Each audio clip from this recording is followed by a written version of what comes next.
Welcome to Sunita study zone. আজকে আমি তোমাদের সাথে আমার WBSSC গ্রুপ সির পরীক্ষা কেমন হলো সেই এক্সাম এক্সপিরিয়েন্স এবং আমি কত এক্সপেক্ট করছি যে কত পেতে পারি, তো সেই সব বিষয়ে শেয়ার করব। তো আমার তো এক্সামটা হলো মোটামুটি ভালোই বলা চলে আর কি। 60টা কোয়েশ্চেন ছিল, 60টায় অ্যাটেম্প করেছি। আশা করি তোমরাও 60টা কোয়েশ্চেনে অ্যাটেম্প করেছো। তো কোয়েশ্চেন তো ইজি টু মডারেট ছিল। তো এরকম আমার যেটা লেগেছে, আমি আমার পার্সোনাল এক্সপিরিয়েন্স তোমাদের সাথে শেয়ার করতে পারি, সেটা হলো কোয়েশ্চেনটা আমার ইজি টু মডারেট লেগেছে। মানে বলবো না যে ভীষণ সহজ কোয়েশ্চেন, আমি সব একেবারে কোনো কনফিউশন ছাড়াই পারবো এরকমও না, আবার বলবো না যে কঠিন কোয়েশ্চেন, সেটাও না। তো কিছু কিছু জিকের কোয়েশ্চেন, যেমন 3টা মতো জিকের কোয়েশ্চেন ছিল, তো সেখানে আমার মনে হয়েছে যে একটু প্রবলেমেটিক মনে হয়েছে, মানে একটু ভাবতে হচ্ছে, কিংবা ঠিক কি ভুল আমি সেটা জানি না এখনও, তো সেরকম মনে হয়েছে। আর তারপরে বলে রাখি যে আমার এক্সাম হলে এর মানে এক্সপিরিয়েন্স, তো এক্সাম হলে ঢুকে তো অনেকে দেখছি যে আমাদের তো জুতো পরে যেতে দিচ্ছে না, অনেকের খালি পায়ে সব পরীক্ষা দিচ্ছে। তারপরে আমি আবার তো যখন পরীক্ষা দিতে ঢুকলাম হলে, দেখছি যে বেঞ্চ পুরো ফুটো মানে পুরোটায় পুরো ফুটো, খুব সাবধানে আমাকে মানে ওয়েমার শিট ফিল আপ করতে হচ্ছিলো। তো এই আর কি। তারপরে তো পরীক্ষা দিতে বসলাম, তারপরে কোয়েশ্চেন দেখে মোটামুটি ভালোই লাগলো। তারপরে করলাম, যে তারপরে তো জানতাম মোটামুটি যে আমার নেগেটিভ মার্কিংটা থাকবে না, তো তারপরেও আমি একটু দেখে নিচ্ছিলাম কোয়েশ্চেন পেপার, যে তো দেখলাম যে না, নেগেটিভ মার্কিং নেই। তখন মনস্থির করলাম যে আমাকে তাহলে সবগুলো অ্যাটেন্ড করতে হবে আর কি, কনফিউশন থাকলেও। তো তাই করলাম। প্রথমে জিকেগুলো, তারপরে ইংলিশ, তারপরে ম্যাথ, জিআই এগুলো সব করে নিলাম। করার পরে ম্যাথ আর জিআই ইংলিশ সবই তো করেছি।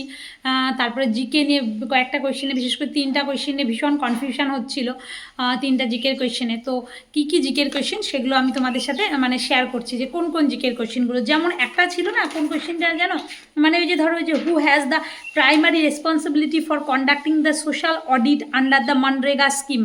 এটার আন্ডারে কার রেসপন্সিবিলিটি থাকে? তো হচ্ছে মনরেগা প্রকল্পের অধীনে সামাজিক নিরীক্ষা বা সোশ্যাল অডিট করার মূল দায়িত্ব কার থাকে? এই কোয়েশ্চেনটা যেটা আছে সেটা নিয়ে আমার একটু কনফিউশন হচ্ছে, তোমরা আমাকে আনসার জানিও যে কি হতে পারে। তো আমার মনে হচ্ছে গ্রামসভা হতে পারে, কিন্তু আমি আবার দাগিয়েছি অন্য এরকম, এখন তাই মনে হচ্ছে। তো এই একটা কোয়েশ্চেনে আমার কনফিউশন ছিল জিকেতে। এছাড়া আরও কোয়েশ্চেন, আরও দুটো কোয়েশ্চেন আছে, সেই দুটো কোয়েশ্চেনে যেমন which proposal of NEP national education policy 2020 has not been accepted by the West Bengal government. West Bengal government national education পলিসির কোন প্রপোজালটা অ্যাকসেপ্ট করেনি? আমার তো সবগুলোই মনে হচ্ছিলো এরকম। তো তারপরে এখন দেখছি যে অনেক জায়গায় বলছে 5334 যে স্ট্রাকচারটা, এটা অ্যাকসেপ্ট করেনি, এটা নাকি আনসার হবে। তো এটা একটা কনফিউশন ছিল আমার কোয়েশ্চেন নিয়ে জিকের। আর আরেকটা জিকের কোয়েশ্চেনে কনফিউশন হচ্ছিল, যেটা ওই যে আছে না, যে ওই যে শিক্ষার বিষয়টা, যে the law in which the right to education for all was first recognised is. সকলের শিক্ষার অধিকার যে আইনে প্রথম স্বীকৃতি পায়, সেটা কি? তো সেইটা নিয়ে আমার একটু কনফিউশন আছে। তো এটা কি যে হবে, রাইট টু এডুকেশন অ্যাক্ট হবে, না কি হচ্ছে আর্টিকেল 45 অফ ইন্ডিয়ান কনস্টিটিউশন, কোন লয়ে বলেছে? তো ল অ্যাক্ট এই রিলেটেড তো রাইট টু এডুকেশন হতে পারে, আবার তারও আগে বললে তো আর্টিকেল 45 এরকম একটা। তো এই 3টা কোয়েশ্চেন নিয়ে আমার জিকের ভীষণ প্রবলেম হচ্ছিল। আর তো আর দুটো, একটা ইংরেজি এবং একটা ম্যাথ, এই দুটোর একটা মানে একটা করে দুটো সিলি মিস্টেক করেছি বলে আমার মনে হচ্ছে আর কি। আপাতত আমার মনে হচ্ছে 55 অথবা 55+ এরকম থাকতে পারে।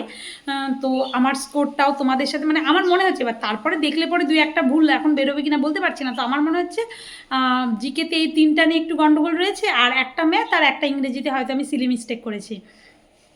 তো এই হলো আমার মানে পরীক্ষার এক্সপিরিয়েন্স আর কি।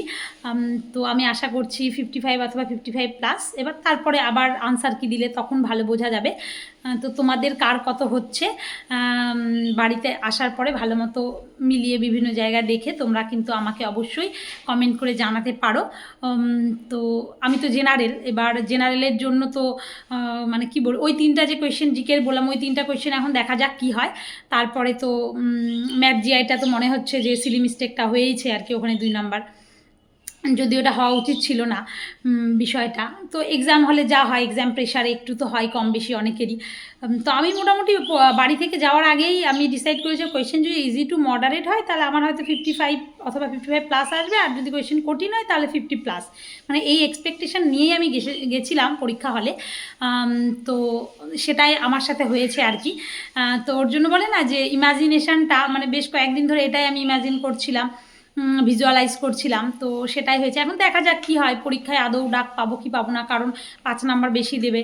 তো তোমরা তো সকলেই জানো যাদের এক্সপিরিয়েন্স আছে তাদেরকে। তো এখন দেখা যাক। আশা তো সকলের মনে একটু কম বেশি থাকে। তো তোমরা কোন ক্যাটাগরিতে পড়ো, কিংবা তোমরা জেনারেল কিনা, কোন ক্যাটাগরি, এবং তোমরা কত মার্কস পাবে বলে এক্সপেক্ট করছো সেটা আমাকে কমেন্ট করে জানিও। আমি তো আমার মানে এক্সাম হল এক্সপিরিয়েন্স, তার সাথে আমার কি এক্সপেকটেশান, তো সব কিছুই তো আমি জানালাম, আমার স্কোর কত হতে পারে। এখনও ফাইনাল আনসার কি দিলে তখন ফাইনাল বলা যাবে যে এতই হলো আর কি। আর আমি তো দক্ষিণ দিনাজপুর ডিস্ট্রিক্ট থেকে বালুরঘাটে এসেছি সেখানে পরীক্ষা দিতে।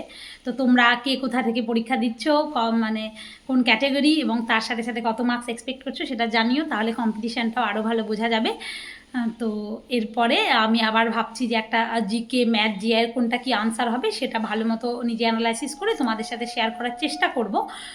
তো আজকের মতো ভিডিওটা এইটুকুই। ধন্যবাদ।